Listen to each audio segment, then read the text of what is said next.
Olá pessoal, estamos aqui para mais um vídeo e nesse vídeo nós vamos fazer uma aplicação da equação que nós obtivemos no vídeo anterior, que é a equação para o rendimento do ciclo diesel.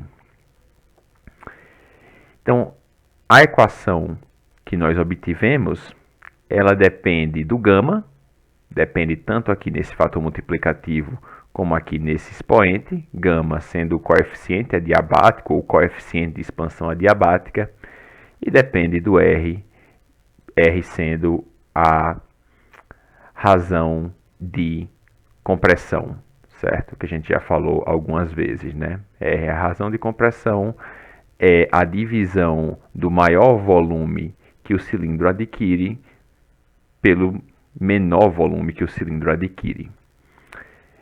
Nos motores a diesel, o R típico fica entre 15 e 20. Se vocês se lembram do R típico para um motor a gasolina, ele ficava entre 8 e 10.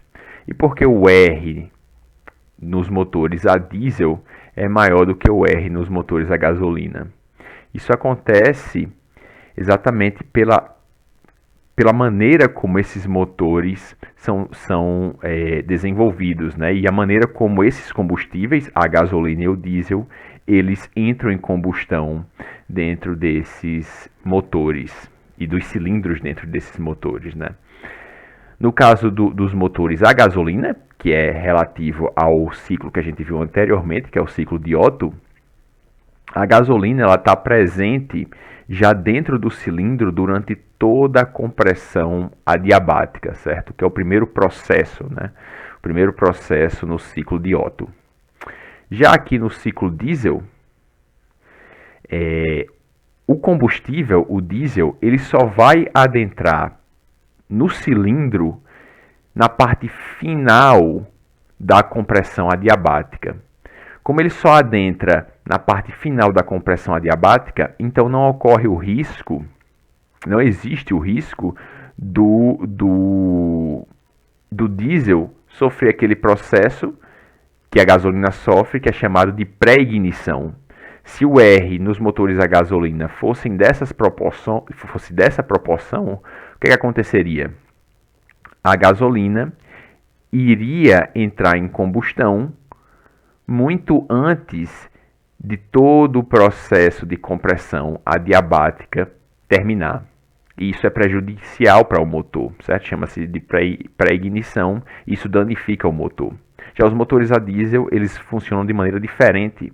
A maior parte da compressão adiabática não existe combustível nenhum dentro do cilindro, é injetado só na parte final da compressão adiabática, que é quando o diesel ele entra em combustão espontânea, diferentemente da gasolina, que precisa de uma centelha de ignição para entrar em combustão. O diesel, assim que ele adentra o cilindro, já em uma situação de elevada pressão, né?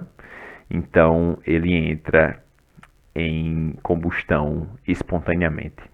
Então essa é a explicação do porquê é possível ter essa razão de compressão mais alta no motor a diesel do que no motor a gasolina.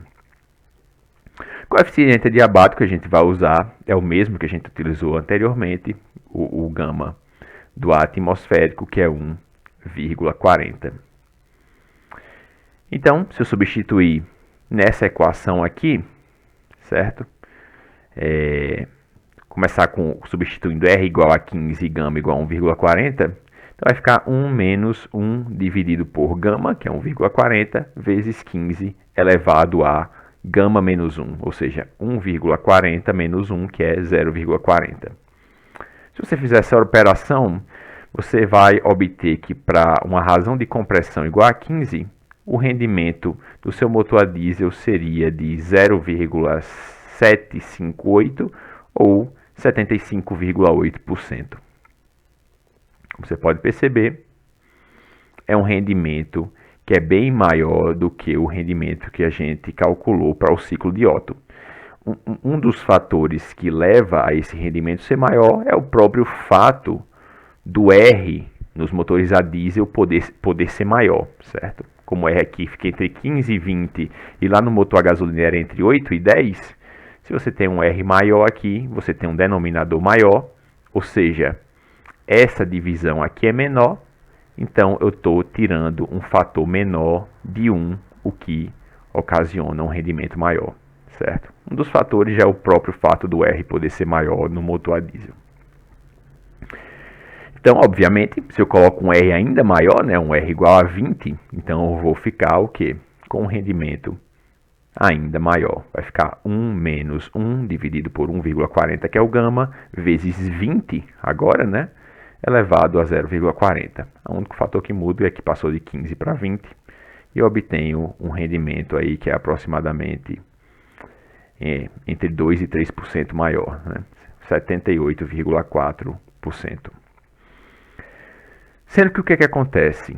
Eu não sei se vocês se lembram, mas quando eu fiz a derivação dessa equação aqui, eu fiz uma pequena simplificação para chegar nessa forma dessa equação de rendimento. Teve uma parte da derivação que eu tinha um R dividido por V, e eu disse que esse V era aproximadamente 1, certo? Esse V não é um pouquinho acima de 1, ele não é igual a 1, mas eu fiz a aproximação de que ele era aproximadamente 1 e o V foi descartado, né? Que seria uma razão entre volumes. É a razão entre o volume no início, o início da combustão no ciclo diesel até o final da combustão no ciclo diesel. Eu fiz a razão entre esses dois volumes, eu chamei de V e disse que em comparação com os volumes máximo e mínimo, né, essa variação era pequena, então eu chamei esse V de aproximadamente 1. Sendo que essa pequena simplificação faz com que eu obtenha rendimentos ainda maiores do que o que a gente esperaria, certo? Por uma equação que fosse exata, uma equação que levasse em consideração aquele V um pouquinho acima de 1. Você vê aqui, né? No caso, se eu tenho aqui só R, se eu tivesse esse R dividido por algo que é algo um pouquinho maior do que 1, então eu teria um valor, né, um valor menor elevado a expoente gama menos 1, ou seja, teria rendimentos menores do que esse que eu calculei, que na verdade seriam esses daqui, certo?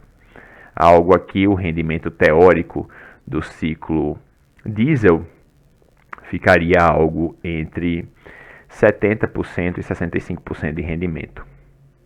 Sendo que, como no caso dos rendimentos que a gente calculou no motor a gasolina, o rendimento real, o rendimento de fato que um motor a diesel tem, não é nem esses aqui que eu calculei, nem esses aqui que estão em vermelho, 65% ou 70%. Na verdade, eles são bem menores do que 65%. Mas a verdade é o quê?